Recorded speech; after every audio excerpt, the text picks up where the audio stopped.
A cena já é familiar. Durante os últimos 22 anos, o ônibus espacial completou mais de 100 viagens ao espaço. É uma máquina de uma complexidade incrível e que obteve um sucesso igualmente incrível. Ela opera no limite da capacidade tecnológica. A exploração do espaço pelo homem parece bem rotineira, mas trazer uma tripulação de volta à Terra com segurança é sempre um desafio perigoso e complexo. Ao penetrar na atmosfera a uma velocidade 25 vezes superior à do som, o atrito com o ar eleva a temperatura do ônibus espacial a cerca de 1.500 graus centígrados. Somos nós que estamos brilhando assim? Somos sim. Há milhares de coisas que podem falhar, causando uma catástrofe. E no dia 1º de fevereiro de 2003, isso aconteceu. Voltando para casa, desafiando a atmosfera. Centro Espacial Kennedy, Cabo Canaveral, Flórida, 16 de janeiro de 2003. Na plataforma de lançamento número 39A, o Columbia, primeiro ônibus espacial a visitar o espaço, aguarda seu 28º lançamento. 7 astronautas treinaram durante meses para este dia. Ansiosos para dar início à sua missão espacial, verdadeira maratona de pesquisa científica no espaço, a tripulação está pronta para partir, liderada pelo comandante Rick Husband. Muitíssimo obrigado. Bom dia, Jeff. Boa sorte, que Deus os proteja.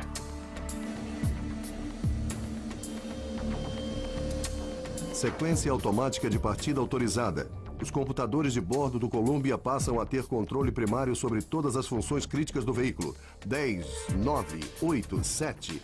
Autorizada a partida do motor principal. 5, 4, 3, 2, 1. Ignição positiva dos foguetes auxiliares. E o Columbia decola. Às 10h39 da manhã, o Columbia e sua tripulação rasgam o céu azul claro do amanhecer.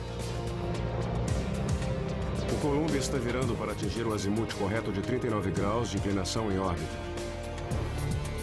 Em apenas 8 minutos e meio, o Columbia queima quase 2 milhões de quilos de combustível e atinge a sua órbita a cerca de 300 quilômetros acima da superfície da Terra.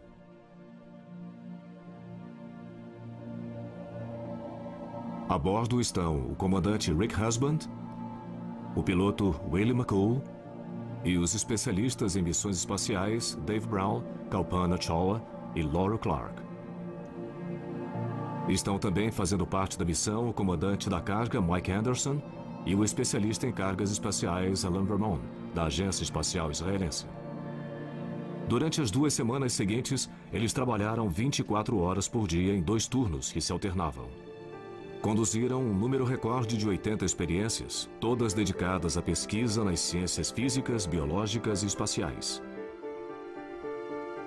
A missão foi um tremendo sucesso.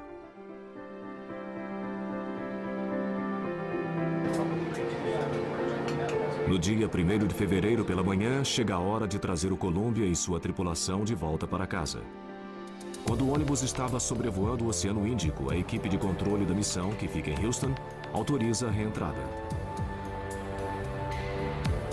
O Columbia inicia sua queda livre, controlada, para retornar à Terra, lançando-se em direção ao planeta a quase 30.000 km por hora. Quando atinge a atmosfera densa da Terra, o ônibus é cercado por um envoltório de gás que se queima a uma temperatura equivalente a 1/3 da existente na superfície do Sol. Nada sugeria que, dentro de poucos minutos, essa poderosa força da natureza daria término às vidas das 7 pessoas que estavam a bordo. É fantástico. Está ficando muito brilhante lá fora. Você não ia querer estar lá agora. O Columbia chega até a linha da costa da Califórnia. Tudo parece normal. Olha ele lá! There's 7 people in that thing. O pouso no Centro Espacial Kennedy, na Flórida, ocorreria em menos de 25 minutos. Como foi a coisa? Câmbio? E foi aí que algo deu errado. As testemunhas viram o que pareciam destroços caírem do ônibus. O controle da missão desconhecia qualquer problema, mas alguns minutos depois eles começam a estranhar certas leituras de temperatura vindas de sensores colocados no trem de pouso esquerdo da nave. Eles entraram em contato com o comandante Rick Husband. Columbia, aqui é Houston. Estamos vendo suas mensagens de pressão dos pneus, mas não copiamos sua última. Positivo.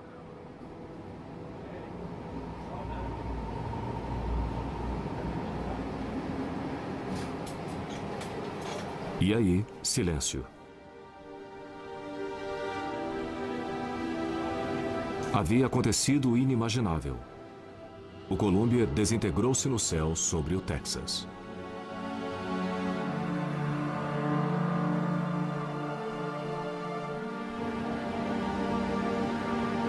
Não houve sobreviventes. Para um país que já estava emocionalmente perturbado pelas ameaças de terrorismo e uma possível guerra contra o Iraque, a perda do Columbia e seus 7 tripulantes foi um golpe devastador. O senador Bill Nelson, eleito pela Flórida, é membro da Comissão de Comércio, Ciência e Transporte do Senado norte-americano. Ele já foi astronauta do ônibus espacial. Os eventos de 1º de fevereiro trouxeram tristes memórias a ele. Eu me sinto totalmente desamparado. Me lembra de como eu me sentia há quase que exatamente 17 anos, quando vimos as imagens da explosão do Challenger, que ocorreu apenas 10 dias depois de eu ter retornado à Terra. Eu vi aquilo tudo cair sem qualquer possibilidade de recurso no Oceano Atlântico. Desta vez, 17 anos depois, estamos vendo os pedaços do Columbia caírem inapelavelmente na Terra.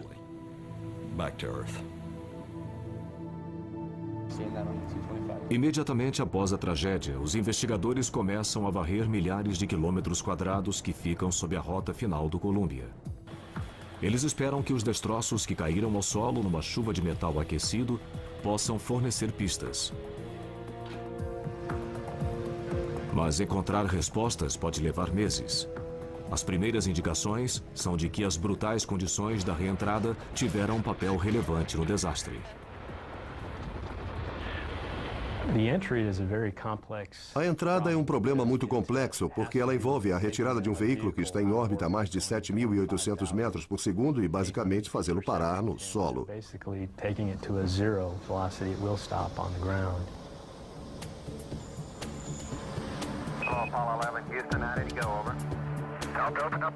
A possibilidade de uma catástrofe durante a reentrada preocupa os engenheiros e cientistas desde os primórdios das viagens espaciais. No início dos anos 70, quando os últimos astronautas das missões Apollo caíam em segurança através da atmosfera, cercados por chamas, parecia que as dificuldades haviam sido superadas.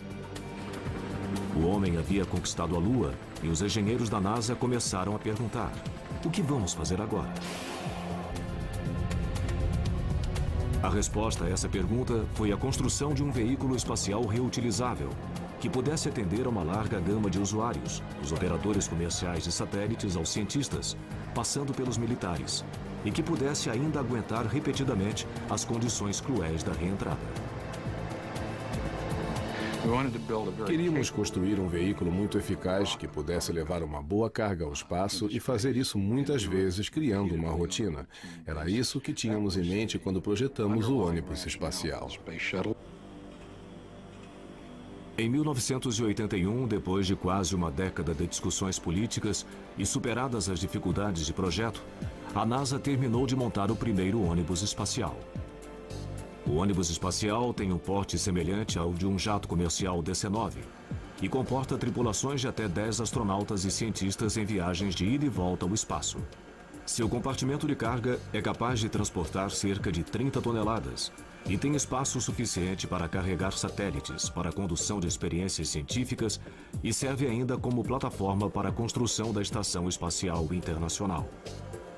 Mas para garantir o retorno seguro da carga e da tripulação, o ônibus não pode simplesmente deixar sua órbita e cair no oceano, como faziam as cápsulas Apollo que o antecederam. Uma vez dentro da atmosfera, ele deve planar por milhares de quilômetros e pousar numa pista normal. Sua sustentação é fornecida pelas asas em delta, capazes de resistir a velocidades hipersônicas. Na primavera de 1981, o protótipo passou com louvor pelo teste final.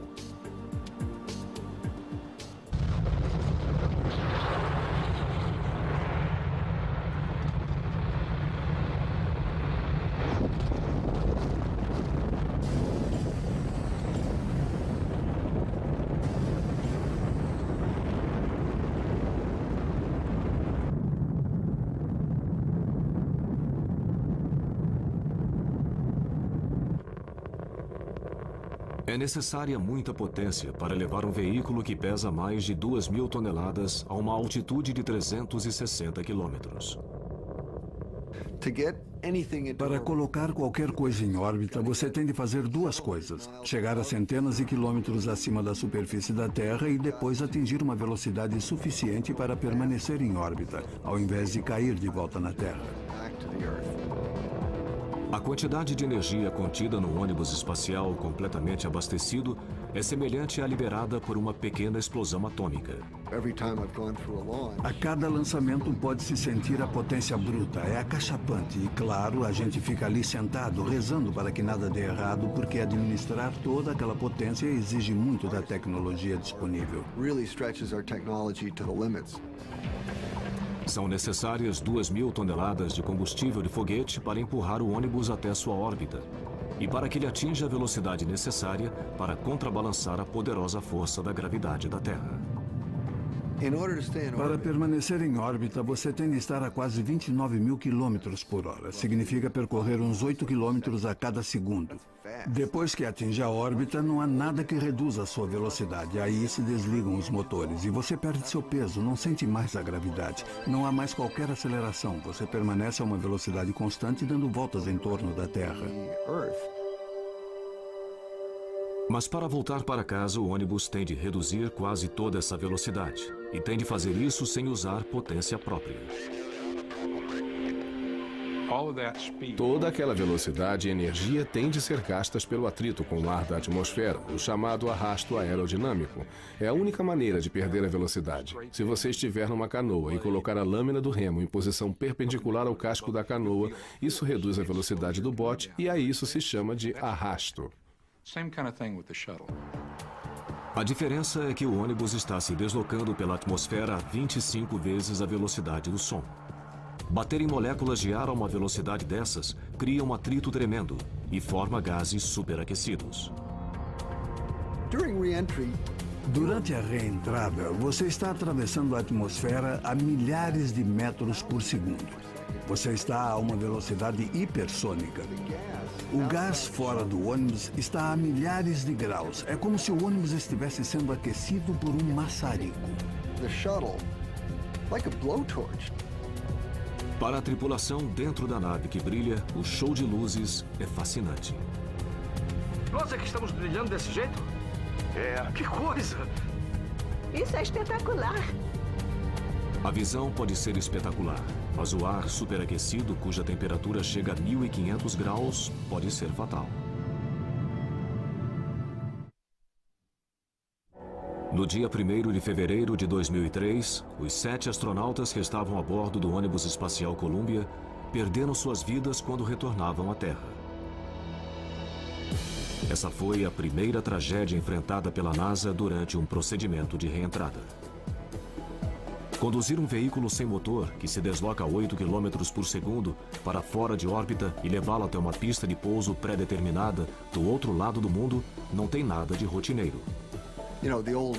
As antigas cápsulas Mercury, Gemini e Apollo eram equipadas com paraquedas. Podiam aterrissar em qualquer ponto do oceano e por isso o alvo delas era enorme. Já com o ônibus, ou você pousa numa pista e tem que ser uma pista bem longa, por isso você só pode pousar num número limitado de pistas em todo o mundo ou vai se dar mal. Para voltar para casa, o ônibus utiliza a força da gravidade para conduzi-lo até a atmosfera. Mas para deixar a sua órbita e começar sua descida em direção à Terra, o ônibus ainda precisa perder velocidade, mas não muita. Para alterarmos nossa órbita o suficiente para que a parte mais baixa da órbita intercepte a atmosfera, temos que reduzir a velocidade por apenas umas poucas centenas de metros por segundo. É só um pequeno percentual e é uma alteração bem pequena em termos de energia total, mas é o que muda tudo, porque uma vez que a órbita intercepte a atmosfera, você começa a esbarrar numa porção de moléculas de ar que criam muito atrito e fazem você perder velocidade rapidinho.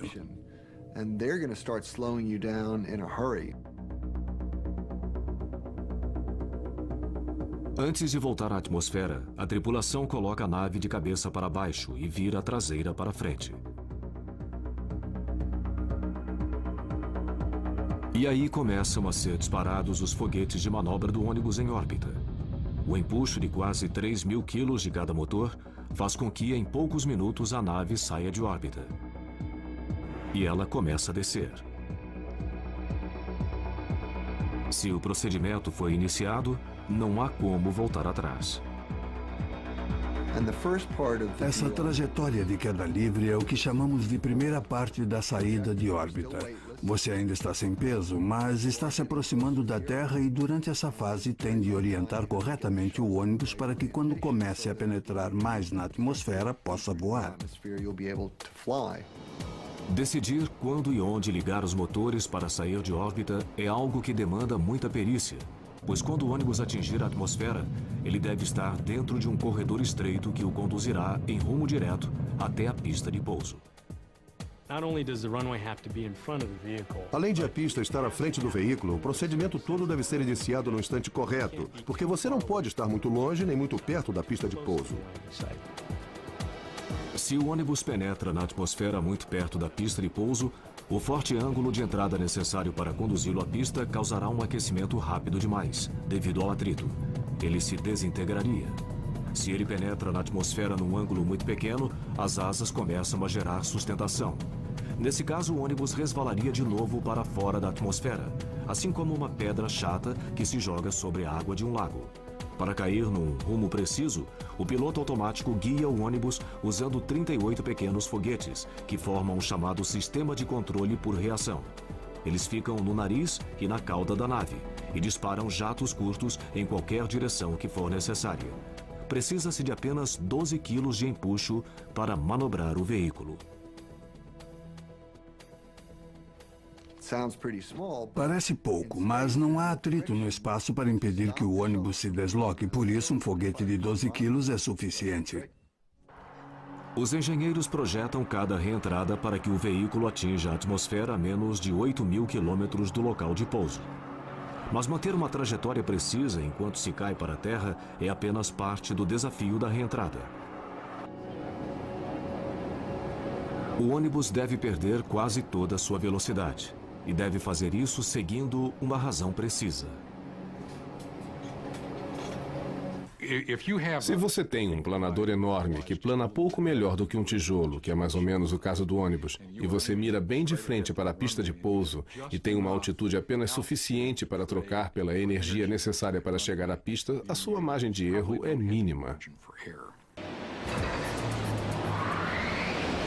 O ônibus sem motor precisa gerar sustentação suficiente sob suas asas para planar por cerca de 8.000 quilômetros até o local do pouso. Ao mesmo tempo, ele tem de gerar arrasto suficiente para reduzir sua velocidade de Mach de 25 para umas poucas centenas de quilômetros por hora, sem se aquecer demais em decorrência do atrito.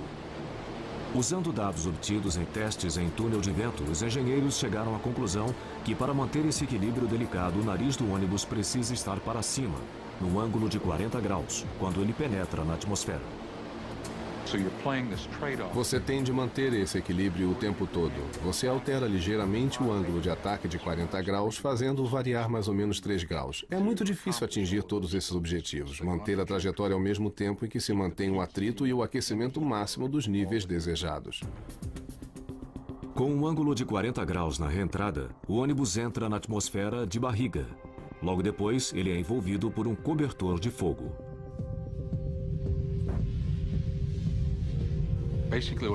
O que acontece é que você vem tão depressa que se forma uma onda de choque. É como uma marola que se forma na proa de um navio, mas amplificada umas 10.000 vezes.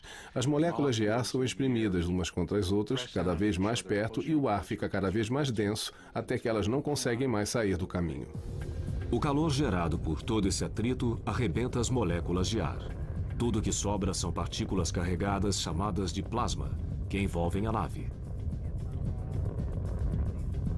Em certas áreas da superfície, a temperatura chega a quase 1.500 graus. Mas a onda de choque em si, que flui a menos de 1 metro do ônibus, é muito mais quente. É a mesma temperatura da superfície do Sol. Para quem a assiste, é uma experiência visual espetacular. Ver essa onda de choque e perceber essa incrível quantidade de energia que o cerca. E você está sentado dentro desse meteorito que atravessa a atmosfera e chega à Terra.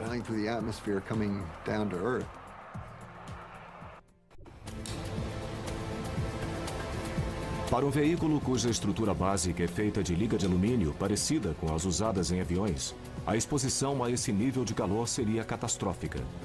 O alumínio começa a se derreter a algumas centenas de graus apenas. Acima de 540 graus ele se mantém derretido. Para proteger a nave e sua tripulação, os engenheiros tiveram de inventar uma maneira para isolar a estrutura desse calor mortal.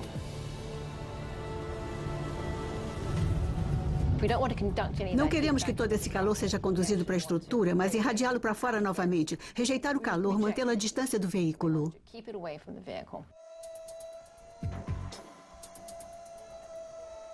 E isso requer um sistema de proteção térmica capaz de resistir a temperaturas de até 1.500 graus. No caso do ônibus espacial, esse material deve ser reutilizável, uma coisa que não havia ocorrido antes. Nos primeiros anos do programa espacial norte-americano, as cápsulas Mercury, Gemini e Apollo eram cobertas por um produto à base de carbono e plástico chamado de ablativo. Sob calor intenso, esse material ablativo queima e forma gases. Nesse processo de evaporação, os gases se espalham pela atmosfera, afastando-se da cápsula, carregando consigo o calor da reentrada. Embora seja eficaz, o material ablativo só pode ser usado uma única vez, e é também muito pesado. É claro que você vai querer colocar o máximo de carga útil em órbita da Terra, e cada quilo que você acaba colocando no escudo térmico significa 1 quilo a menos na carga útil levada ao espaço. Por isso, quanto mais leve, melhor para todos.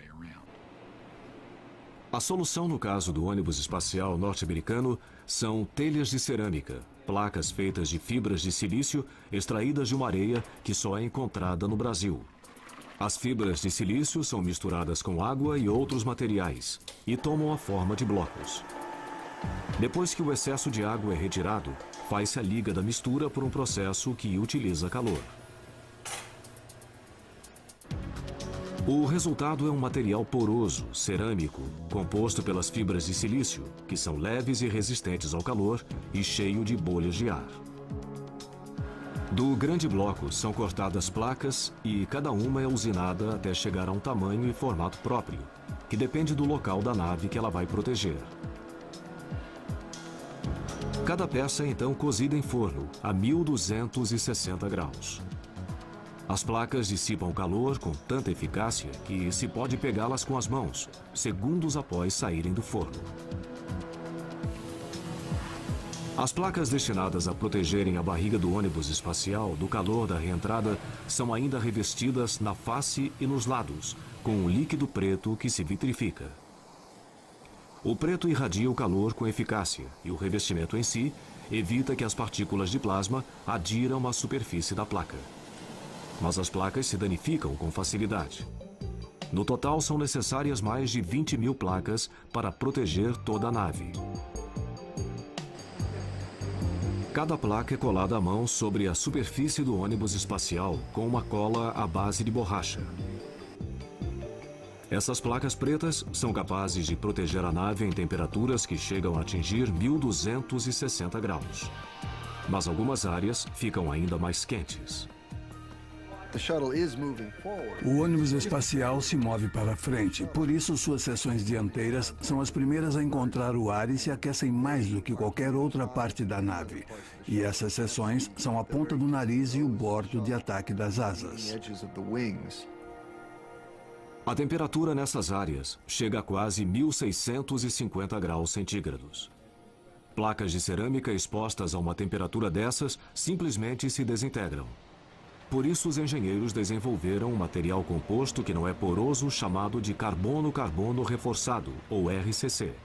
Essas peças fáceis de identificar por sua cor cinza são maiores e mais fortes e podem resistir a temperaturas muito mais altas do que as placas pretas. O ponto negativo é que elas são muito mais pesadas e não faria sentido cobrir a nave toda, pois ela não sairia do chão. Por isso, seu uso é restrito às partes que ficam mais quentes durante a reentrada. Painéis curvos de RCC são encaixados em locais como o bordo de ataque das asas.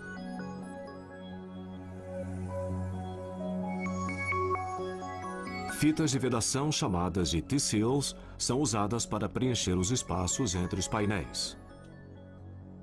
Atrás dos painéis fica o material de isolamento, a última barreira usada para evitar que o calor atinja a asa, que é de alumínio.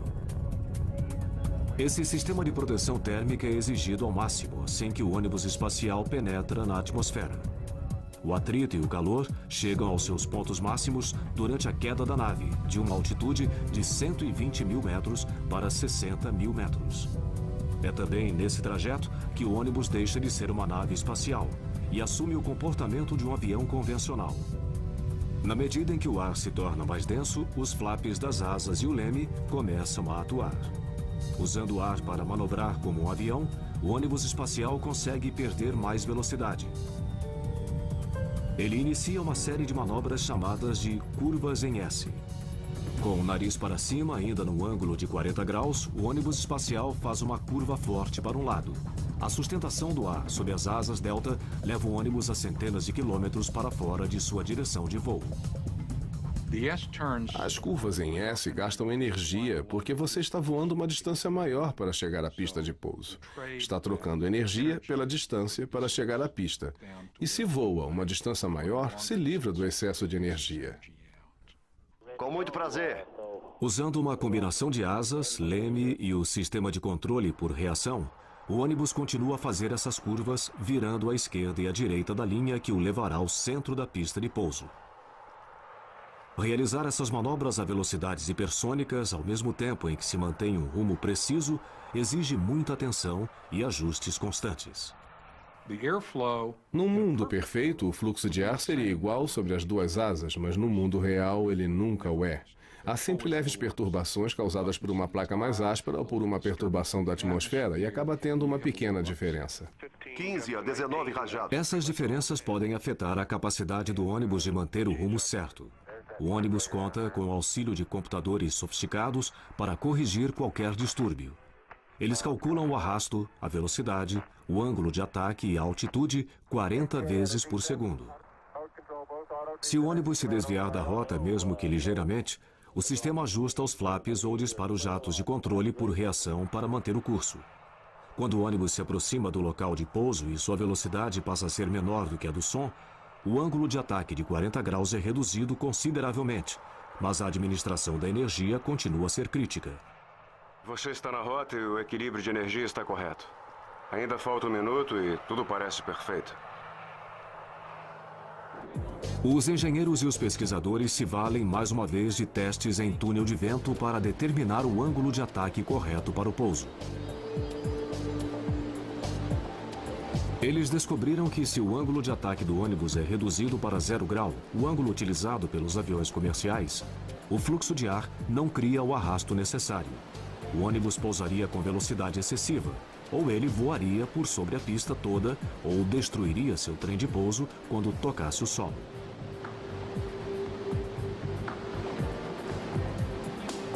Mas se o nariz do ônibus está apontado para cima, num ângulo de 14 graus, quando ele reduz sua velocidade hipersônica, o equilíbrio entre a sustentação e o arrasto o levará com segurança até a pista. Dado que o veículo não tem um motor ativo, ele não pode abortar um pouso nem ser dirigido para outra pista. Ele só tem uma chance para acertar. A 90 km da pista, um dos pilotos assume o comando, que estava com o computador. A nossa experiência de muitos anos mostra que o computador pode realmente controlar as velocidades hipersônicas com mais precisão do que um piloto faria, já que a altitude é menor, ocorre o oposto. Um piloto executa melhor as manobras de aproximação final. Em menos de uma hora, a partir do momento do disparo dos foguetes que o tiram de órbita, o ônibus espacial e sua tripulação dão meia volta ao mundo. Ele teve sua velocidade reduzida de 25 vezes a velocidade do som para poucas centenas de quilômetros por hora e pousa com precisão no local pré-determinado. É uma cena que já foi repetida 111 vezes desde 1981. Mas quando o ônibus espacial Columbia fazia essa viagem costumeira, no dia 1º de fevereiro de 2003, alguma coisa terrível ocorreu em algum ponto de sua rota. Durante a reentrada, a tripulação do ônibus espacial é lançada através da atmosfera a 8 km por segundo, cercada por um cobertor de fogo. Chegar em segurança à pista de pouso parece uma tarefa impossível. Tudo que se relaciona com viagens espaciais exige muito esforço. Cada detalhe tem de estar absolutamente correto. Estamos tentando dominar um ambiente extremamente hostil que não perdoa qualquer tipo de erro.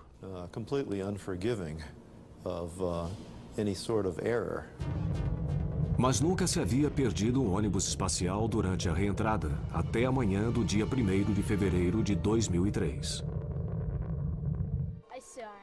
O Columbia e os 7 astronautas que estavam a bordo mergulhavam para o local de pouso no Centro Espacial Kennedy, no estado da Flórida. Mas por volta das 9 horas da manhã, horário da costa leste dos Estados Unidos, ocorreu um desastre. O Columbia, que foi o primeiro ônibus espacial da NASA a voar no espaço, despedaçou-se no céu do Texas, viajando a mais de 20 mil quilômetros por hora. Milhares de pesquisadores varreram a região sudoeste dos Estados Unidos à procura de destroços. Enquanto isso, os empregados da NASA reconstruíam meticulosamente cada momento da missão da Columbia. Uma pista encontrada durante a análise do lançamento do ônibus espacial, ocorrido 2 semanas antes, no dia 16 de janeiro. As imagens de vídeo mostram que 82 segundos depois da decolagem, uma peça de espuma, com um comprimento de 61 centímetros e uma largura de 38 centímetros, caiu do tanque de combustível externo. Essa peça bateu na parte inferior esquerda do Columbia. Ela parece ter atingido os painéis de RCC do bordo de ataque da asa, os painéis que protegem a estrutura de alumínio da nave do intenso calor da reentrada. Os engenheiros tomaram conhecimento de que essa peça havia atingido o ônibus espacial no dia seguinte ao do lançamento, mas era comum a queda de peças de espuma do tanque externo de combustível durante o lançamento. Mas isso nunca causou danos de monta e nada fazia crer que fosse diferente dessa vez. O tanque externo tem um comprimento de 47 metros e contém mais de 680 toneladas de combustível super resfriado. O exterior do tanque é coberto por uma espuma cor laranja que ajuda a manter baixa temperatura. Às vezes aparecem bolhas sob a espuma, depois que ela é aplicada. São bolhas cheias de ar úmido. Durante o lançamento, quando aumentam a velocidade e a altitude do ônibus espacial, as temperaturas variam bastante ao longo do exterior do tanque. As bolhas presas na espuma se expandem, rompendo a espuma que cai.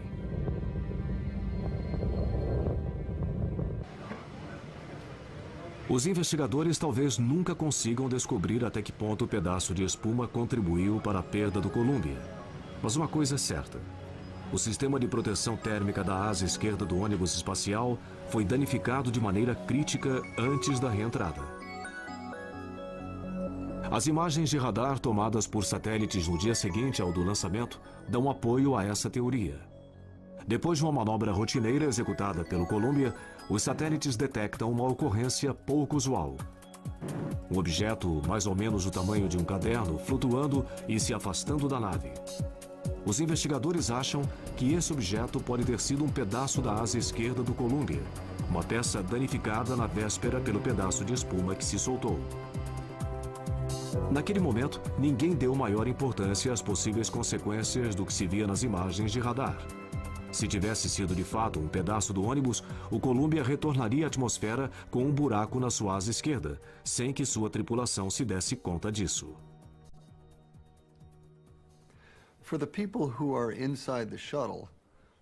Quem está dentro de um ônibus espacial pode ver certas partes da nave, mas não pode ver outras. Se você tem um braço manipulador a bordo, equipado com uma câmera de vídeo, pode ver partes do ônibus que não são visíveis de dentro da cabine. Como nessa missão não estavam previstos passeios no espaço, o braço manipulador que poderia ser usado para a inspeção de danos não estava a bordo do Columbia. No sábado, dia 1º de fevereiro, o controle da missão se prepara para trazer a tripulação de volta. Às 8h15 da manhã, começam a serem disparados os foguetes do sistema de controle por reação.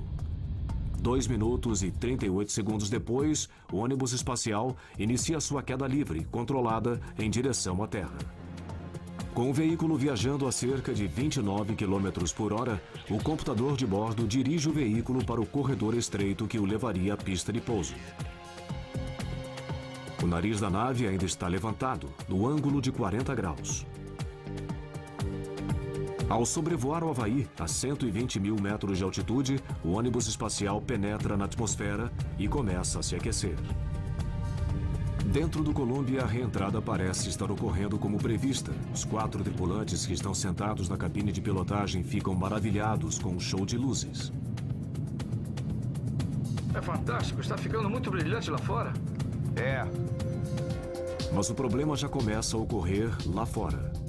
Às 8 horas 48 minutos e 39 segundos, a leitura de sensores colocados atrás de um dos painéis de RCC da asa esquerda indica um aquecimento anormal.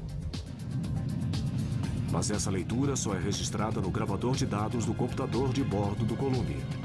Ninguém sabia desse aumento de temperatura até que o gravador foi recuperado no morro no Texas, muitas semanas depois. O aumento de temperatura é consistente com a entrada de plasma por uma abertura na asa esquerda do ônibus espacial. Ao se aproximar da linha da costa da Califórnia, o Columbia inicia uma série programada de curvas em S para perder mais velocidade. A nave está agora no ponto máximo de aquecimento e a brecha na sua asa deve estar se expandindo. No controle da missão, os computadores detectam um acréscimo mínimo de temperatura na linha de óleo de freio do trem de pouso principal esquerdo. Mas a variação é muito pequena para sugerir que ocorreria um desastre. Quando o ônibus espacial sobrevoa os céus da região oeste dos Estados Unidos, algumas testemunhas presenciam uma visão horrível. Há destroços em chamas se soltando da nave. Olha aqueles pedaços caindo dele. Que diabo é aquilo? Eu não sei. Os 7 astronautas a bordo provavelmente não estavam sabendo que o ônibus espacial estava se desintegrando. Com o plasma continuando a penetrar, é provável que a estrutura de alumínio da asa tenha começado a empenar.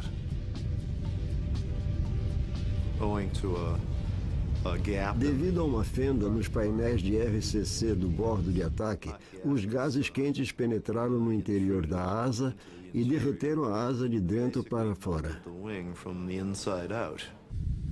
A asa começa a perder seu formato aerodinâmico. As placas e outros materiais se soltam. Ainda assim, os jatos do sistema de controle mantêm o Columbia na rota. Sobre o estado do Novo México, o veículo vira para a esquerda, como planejado. A essa altura, o plasma chega ao poço da roda do trem de pouso esquerdo. A pressão do pneu do Columbia vai a 0. Os alarmes começam a soar. O controle da missão entra em contato com o comandante Rick Husband. Columbia, estamos vendo suas mensagens de pressão dos pneus, mas não copiamos a sua última. Positivo. Cessa toda a comunicação. De acordo com os dados recuperados, menos de 1 minuto depois, os jatos do sistema de controle por reação perdem a batalha e já não conseguem manter o Columbia e sua tripulação na rota. Se há deformação estrutural permanente por calor, ela torna totalmente impossível controlar o veículo.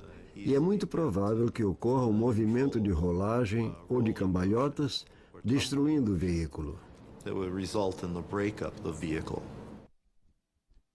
Foi o pior que poderia ocorrer.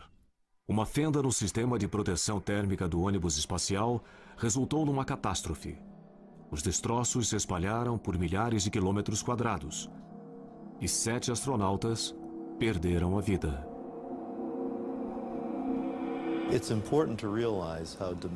É importante compreender os altos riscos dos voos espaciais e como tudo tem de estar absolutamente correto. Infelizmente, nós estávamos acostumados a presenciar uma série de milagres durante os quais, de muitos milhares de coisas que podiam dar errado, nada dava errado. Até que se chegou a um dia de má sorte. Os dados computados nos meses seguintes indicam que o dano causado à asa esquerda foi a causa do desastre. Um dano que ninguém identificou na época. Mas as perguntas persistem.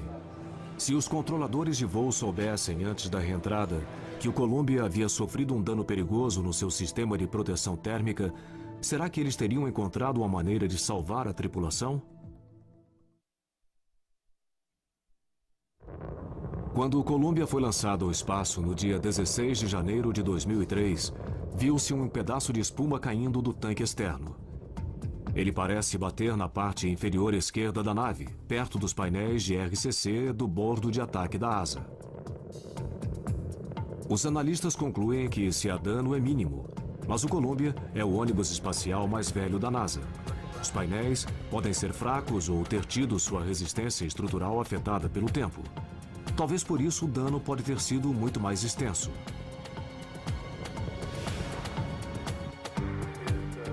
A pergunta persiste. Mesmo que os controladores da missão estivessem a par do dano antes de a nave retornar à Terra, eles poderiam ter salvo a tripulação?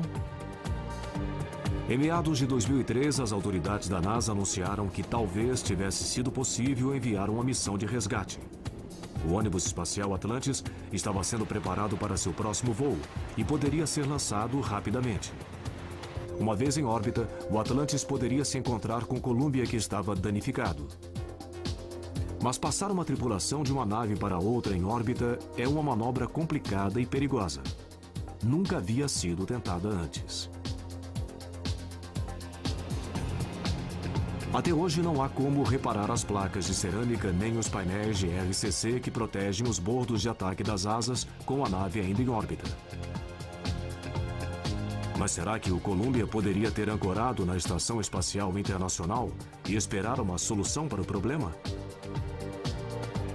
Embora 95% das missões tenha a ver com a Estação Espacial, a última missão do Columbia não o levaria até ela. A quantidade de combustível que havia a bordo não era suficiente para que ele subisse para uma órbita mais alta, onde fica a estação espacial. Eu creio que os voos futuros deverão contar com alguma capacidade para reparo na estação espacial. Terão de adotar procedimentos para prever uma missão de resgate ou ter combustível a bordo em quantidade suficiente para mudar de órbita e se encontrar com a estação espacial. A comissão que investiga o acidente com o Columbia apresentou um relatório preliminar com recomendações. Em primeiro lugar, deverão ser feitas imagens do ônibus em órbita.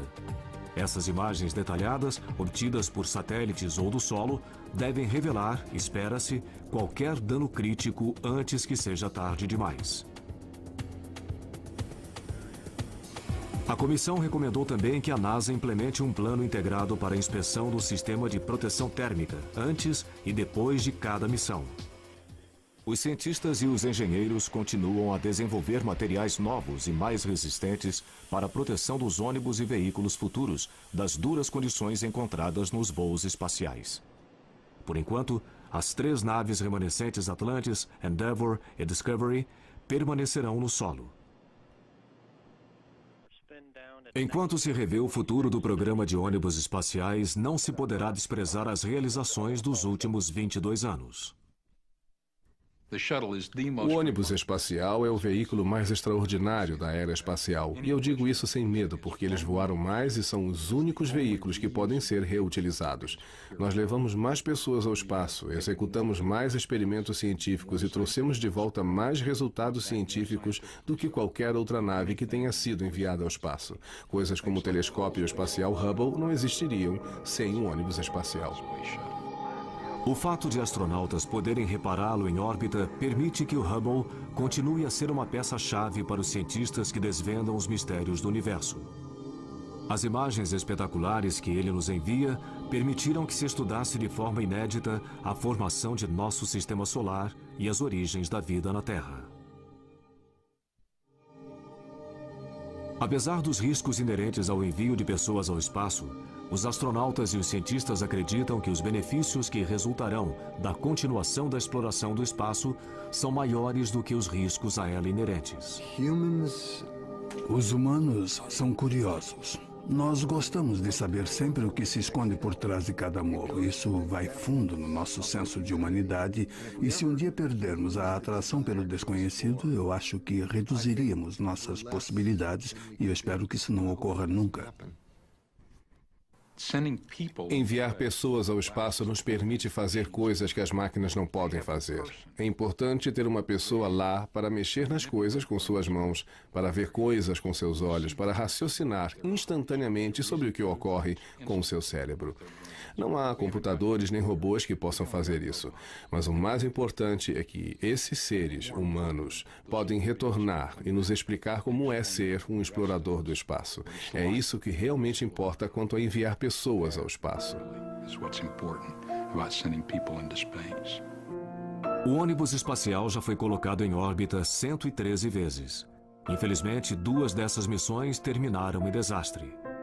Mesmo depois do acidente com o Columbia e a trágica perda de sua tripulação de 7 pessoas, os dirigentes da NASA permanecem confiantes que o ônibus espacial voltará a voar em breve.